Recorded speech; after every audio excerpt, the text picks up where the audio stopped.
Começa hoje o curso de metodologia do Telecurso Profissionalizante. Nós estaremos juntos nesta jornada. Bons estudos. Você vai assistir a teleaula de número 1.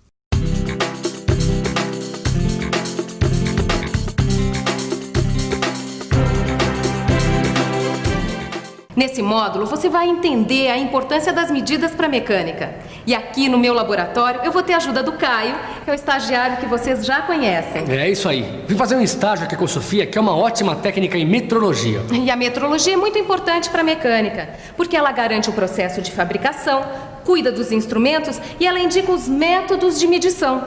Nossa, Sofia, eu achei que isso aí fosse mais simples. Tudo isso é para buscar qualidade e garantir uma intercambiabilidade de peças. E peraí, agora eu não entendi nada. Explica isso aí direito, vai. É o seguinte, imagina um carro importado rodando no Brasil e que de repente ele precise de um pistão novo. Se as medidas do pistão fabricado no Brasil não estiverem corretas, ou o pistão não entra no cilindro estrangeiro... Ou então fica folgado, prejudicando o bom funcionamento do motor, não é isso? Exatamente. A metrologia existe para garantir que o pistão fabricado aqui possa substituir o original e trabalhar perfeitamente ajustado ao cilindro produzido no país de origem. Na teleaula de hoje, você vai saber como se desenvolveu a necessidade de medir com maior exatidão e ainda vai ver como se deu o surgimento do sistema métrico. E se você também quer qualidade na medida exata, então fique ligado, porque a nossa primeira teleaula de metrologia já está começando. Vamos lá. Por favor, vocês poderiam medir o comprimento dessa caixa de fósforo usando o dedo polegar? Vai lá, garotão. Quanto dá? Deu mais que 2 polegares. Muito bem, o senhor agora? Não, deu 2 polegares. E agora vamos medir o comprimento daquele carro usando o palmo. Vamos lá? Vamos lá, vamos lá. Vamos ver o que vai dar? Vai, garotão, você primeiro.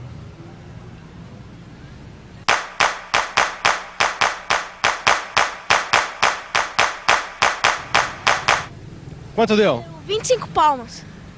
25 palmos. Senhor, por favor. Vamos lá.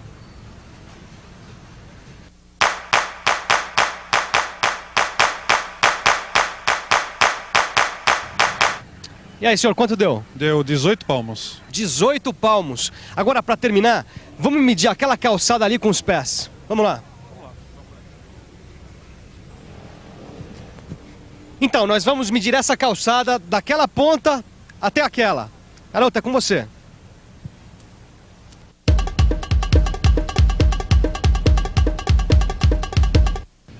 E aí, quanto deu? 25.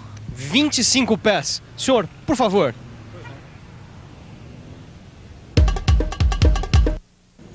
Quanto deu? Para mim, a largura da calçada deu 19 pés. 19 pés. Como você está vendo, medir desse jeito não é prático nem tão pouco preciso. Só que era assim que o homem fazia até há bem pouco tempo atrás. Ele usava o próprio corpo humano como padrão. Foi assim que surgiram a polegada, o palmo, o pé, a jarda, a braça e o passo. Polegada, palmo, o nosso pé, jarda, essa é a braça e o passo. Tá aí. Gostei, Silvano. Olha só, Tito. Nesse livro aqui está escrito que nos séculos XV e XVI, os padrões mais usados na Inglaterra para medir o comprimento eram a polegada, o pé, a jarda e a milha. E o mais interessante é que alguns desses padrões são utilizados até hoje. Nós podemos encontrar aí os correspondentes deles em centímetros. Tô vendo aqui sim, ó.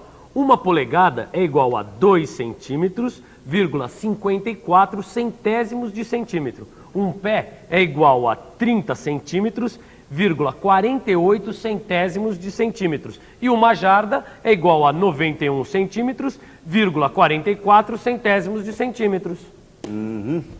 Titão, olha aqui uma coisa. Mas o que é isso, Silva? A Bíblia? A gente vai rezar agora? Mas que rezar, Titão. Eu estou querendo te mostrar que a preocupação do homem com as medidas é muito antiga. Tão antiga que aqui na Bíblia nós vamos encontrar o primeiro registro de uma medida definida. Não, mas por que foi aparecer uma medida aí na Bíblia? Por causa da construção da arca. O Criador mandou que Noé construísse uma arca com certas dimensões, usando como padrão o côvado. O côvado equivale a 3 palmos, o que dá mais ou menos 66 centímetros. Mais ou menos 66 centímetros? Isso é na medida que se apresenta, Sofia? Olha, como cada corpo é diferente do outro, então as medidas deviam variar demais, né? Isso que você está falando, Caio, tem a ver com a padronização. Se a medida do corpo varia de uma pessoa para outra, não existe uma medida oficial. Pois é. Tu já imaginaste como é que seria a mecânica sem medidas padronizadas? Isso nem dá para imaginar. Pois é. Os antigos já tinham percebido isso e, de alguma maneira, eles buscaram um jeito de encontrar essa padronização. Por isso, todas essas unidades eram baseadas no corpo do rei e tinham de ser respeitadas por quem realizasse medições naquele reino. O problema é que, se o rei morresse, mudavam todas as medidas, né? Para evitar problemas assim, os antigos egípcios criaram um padrão único para a medida deles, que era o cúbito. O cúbito era igual à distância do cotovelo à ponta do dedo médio. Mas, de novo, o corpo como referência? Só que, desta vez, ao invés do corpo, eles utilizaram barras de pedra com o mesmo comprimento em suas medições. Foi aí que surgiu o cúbito padrão. O problema é que o cúbito padrão em barra de pedra não era um instrumento muito prático para ser usado numa construção. Por isso, foram gravados comprimentos equivalentes ao cúbito padrão nas paredes dos principais templos egípcios. Assim, cada um podia conferir periodicamente o tamanho da sua barra e ficava mais fácil construir uma pirâmide. E foi exatamente o que os franceses fizeram com a toesa no século XVII. Toesa era a unidade de medida linear usada na França. Olha, esse livro aqui conta que eles materializaram a toesa em uma barra de ferro com 2 pinos nas extremidades e chumbaram essa barra na parte externa do Grand Châtelet, em Paris. Ah, pelo jeito assim, ficava à disposição de quem quisesse aferir os seus instrumentos. Mas, Silva, quanto é que valia uma toesa? A toesa equivalia a 6 pés, o que dá mais ou menos 182 centímetros e 9 décimos de centímetro. Pelo jeito, desde aquela época, os franceses sacaram a importância de se ter uma medida padrão. Aí pegaram e chumbaram a barra na parede. Pois é, e nem assim eles resolveram o problema. É que o material se desgastava com o passar do tempo e o padrão teve que ser refeito. E para que não fosse mais preciso refazer esse padrão, com o tempo surgiu um movimento procurando criar uma unidade natural. Como assim natural? O que se queria era adotar uma unidade que fosse encontrada na natureza e facilmente copiada, criando assim um padrão de medida. Tá mais do que na hora de parar com essa história de copiar as medidas do corpo humano, né? Mas eles queriam também que essa unidade natural, ela tivesse os seus submúltiplos estabelecidos segundo o sistema decimal. E esse sistema, ele foi inventado pelos hindus 4 séculos antes de Cristo. E qual foi a unidade natural encontrada? Ficou acertado que a nova unidade deveria ser igual à 10ª milionésima parte de 1/4 de meridiano terrestre. Essa nova unidade foi chamada de metro. A palavra metro vem do termo grego metron, que significa medir. Bom, para calcular o meridiano da Terra, foram escolhidos 2 astrônomos franceses, Delambre e Méchain. Utilizando a toesa como unidade, eles mediram a distância entre Dunkerque e Montjuïc, perto de Barcelona. Bom, a partir daí foram feitos cálculos e chegou-se a uma distância. Essa distância foi materializada numa barra de platina com secção retangular, parecida com essa daqui, que tem 4,05 por 25 por 1000 milímetros. O comprimento dessa barra de platina corresponde ao comprimento da unidade padrão metro. Esse metro materializado passou a ser chamado de metro dos arquivos. Só que com o desenvolvimento da ciência, verificou-se que uma medição mais precisa do meridiano da Terra iria dar num metro um pouco diferente. Assim, a primeira definição foi substituída por uma segunda definição. De acordo com essa nova definição, o metro é a distância entre as 2 extremidades da barra de platina depositada sobre os seus pontos de mínima flexão a uma temperatura de 0 graus Celsius. Naquela época, escolheu-se essa temperatura porque ela era mais fácil de ser alcançada pelo derretimento do gelo. Só que essa segunda definição do metro também não foi a definitiva. Como o avanço científico provocou exigências tecnológicas maiores, logo viram que o metro dos arquivos apresentava alguns inconvenientes. Que tipo de inconveniente, Silva? Eu li outro dia que o paralelismo das faces não era perfeito. E além disso, o material era relativamente mole, poderia se desgastar. E a barra também não era rígida o bastante. E aí, o que fizeram para resolver isso? Bom, para aperfeiçoar o sistema, eles fizeram um outro padrão que recebeu seção transversal em X para ter maior estabilidade. Uma adição de 10% de irídio para tornar seu material mais durável. E também 2 traços em seu plano neutro para tornar a medida mais perfeita.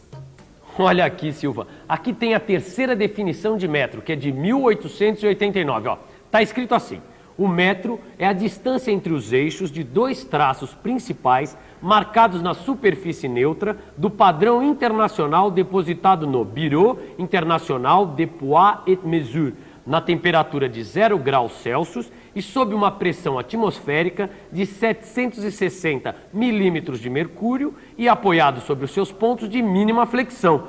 Ufa!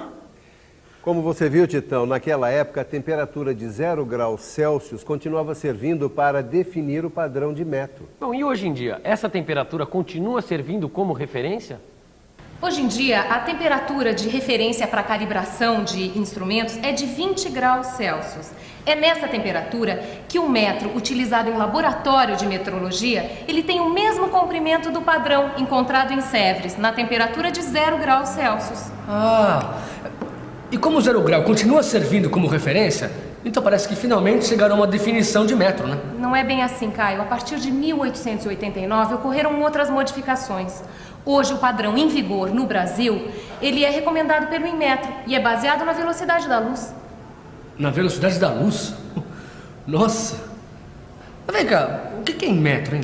Inmetro é o Instituto Nacional de Metrologia, Normalização e Qualidade Industrial. Ele é um órgão muito importante para a mecânica. E adotou o metro como sendo o comprimento do trajeto percorrido pela luz no vácuo, durante o intervalo de tempo de 1, dividido por 299.792.458 avos do segundo. Só que todas essas definições, elas apenas estabeleceram com uma maior exatidão o valor de uma mesma unidade que é o metro. Mas para que tanta exatidão, Sofia? Ora, porque a metalmecânica trabalha com tolerância mínima. Tolerância, diferença máxima admitida entre um valor especificado e obtido. Margem especificada, como admissível para o erro em uma medida ou para discrepância em relação a um padrão. Para o pedreiro que construiu esse prédio, essa margem especificada como admissível, ou seja, a tolerância, pode se dar em centímetro. Já o marceneiro que fez esse móvel trabalha com uma tolerância em milímetro, que é 10 vezes menor que o centímetro. Agora, para o profissional de metalmecânica, essa tolerância tem que se dar em micron, que é 1000 vezes menor que o milímetro. Essa relação entre essas e outras unidades derivadas do metro, você encontra descrita no seu livro de estudo. A correta medição em todo o processo de fabricação é fundamental para se conseguir qualidade. E para que a medição seja de fato correta, é importante que um instrumento de medir esteja calibrado.